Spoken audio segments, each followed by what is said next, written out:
Pozdravljeni. Čevelj zapuša? Nočne more, odhajajoče administracije.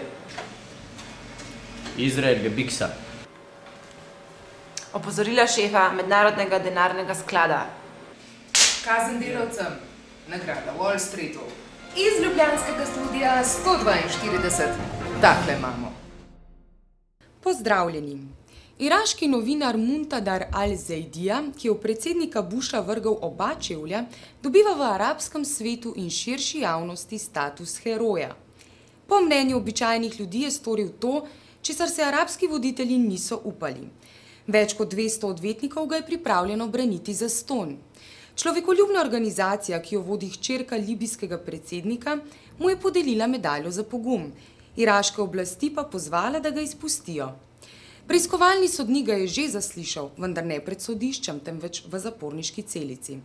Nastop pretepenega novinarja pred kamerami bi preveč razburil javnost. Po bratovih trditvah ima polomljeno roko in rebra.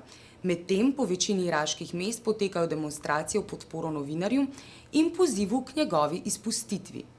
V Nadžafu so protestniki metali čevlje v mimoidoči konvoj ameriške vojske. Iraška organizacija za človekove pravice s sedežem v Jordaniji je na zveznih sodiščih v ZDA proti Rumsfeldu in ameriškim varnostnim podjetjem vložila kar 200 predlogov za kazenski pregon. Glavna vsebina tožb so zlorabe in mučenja iraških državljanov. Do sedaj je bilo 30 vlog sprejetih, ostale še čakajo na obravnavo. Podobne tožbe so vložile tudi francoske, nemške in ameriške organizacije za človekove pravice in zaščito ustavnih svoboščin. Pravkar izdano poročilo Senatne komisije za nadzor oboroženih sil ponuja enak zaključek. Zelo neposredno krivi bivšega obrambnega ministra Rumsfelda in ostale visoke člane administracije za zlorabo ugrabljenih osumljencev v Guantanamu, Abu Graibu in Bagramu, uboje zapornikov in množico samomorov. Rumsfeld je kot obrambni minister odobril program agresivnih tehnik zasliševanja, ki so v resnici tehnike mučenja po vseh mednarodnih standardih. Poročilo med drugim omenja tudi predsednikov ukaz iz leta 2002, v katerem predsednik Bush trdi, da Ženevske konvencije v boju proti terorizmu oziroma v boju proti Al-Kaidi in Talibanom ne veljajo. Predsednikov ukaz s tem izključuje 3. člen splošnih določil, ki vsem ujetnikom zagotavlja humano obravnavo in pravno zaščito. Poročilo Senatne komisije potrjuje sklepe preiskave generala Tagube iz leta 2004, ki odgovornosti za mučenje ne pripisuje le konkretnim izvajalcem, temveč tudi političnemu vodstvu. Izrael je zavrnil vstop posebnega poročevalca za človekove pravice na zasedenih ozemljih, zaslužnega profesorja mednarodnega prava na Univerzi Princeton, Richarda Falka. Posebnega poročevalca imenuje Generalna skupščina Združenih narodov. Falku je mandat podelila marca letos. Richard Falk ni prvi poročevalec ZN, ki je bil deportiran. Enake probleme je imel njegov južnoafriški predhodnik.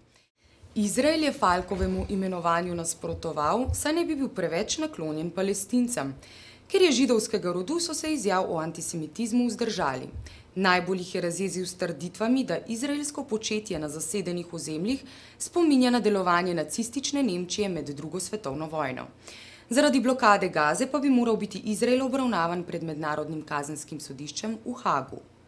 Podobno močna stališča je zavzel tudi predsednik Generalne skupščine ZN. Ravnanja Izraela najbolj spominjajo na režim apartheida v Južnoafriški republiki.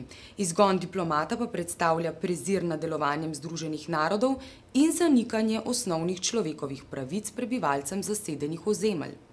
Združeni narodi bi morali proti Izraelu ukrepati enako kot v primeru Južne Afrike v času apartheida, torej z bojkotom in z grožnjo odvzema članstva v tej organizaciji.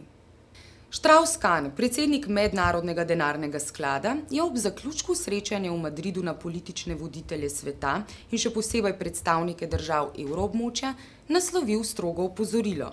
V njem svari, da ukrepi in količina sredstev v boju s krizo niso dovoljšni. Problem postaja tudi Kitajska, saj je njena ekonomija v večjih težavah, kot je sprva kazalo. V opozorilu je omenjena tudi možnost nasilja in nemirov v najbogatejših državah sveta, če bodo ukrepi koristili le eliti in ne vsemu prebivalstvu. Napačni ukrepi, pred katerimi svari predsednik MDS-ja, se dogajajo v ZDA, kjer je senat zavrnil odobritev kreditov ameriški avtoindustriji. Namesto pogojevanja kreditov z razvojem bolj ekoloških vozil ali opustitvijo tožb proti zveznim državam, ki so uvedle norme za izpuste, so jih raje v celoti zavrnili. Glavni argument senatne odločitve, ki bo direktno prizadel vsaj 3 milijone, posledično pa okoli 15 milijonov ljudi, so previsoke plače, prispevki za upokojitve in zdravstveno oskrbo zaposlenih. Delavci v avtoindustriji predstavljajo eno izmed redkih skupin zaposlenih v ameriških gospodarskih panogah, ki ima močan in organiziran sindikat. Zato tudi tuji avtomobilski proizvajalci na ameriških tleh nudijo delavcem skoraj identične delovne pogoje in ugodnosti kot domači, kjer je organiziran sindikat. Senatni ne pomeni protisindikalni in protidelavski boj, saj glavni sindikat delavcev avtoindustrije WOW, United Auto Workers, pristal na skoraj vse zahteve po zmanjšanju ugodnosti in plač, torej na resno spremembo kolektivne pogodbe. General Motors bo najverjetneje prvi, ki bo moral v stečaj. Dolžnikom bo iz stečajne mase povrnjena približno četrtina vloženih sredstev. Senat pri reševanju finančne industrije podobnih problemov ni imel. Tej ni bilo potrebno predstaviti nikakršnih planov, naloženih nima nobenih obveznosti, nad njihovim poslovanjem ne bo nadzora, vodstva ostajajo ista. Cena? Če je direktna državna pomoč finančni industriji ocenjena na okoli 800 milijard dolarjev, je zavrnjen paket državnih kreditov avtoindustriji vreden 20krat manj.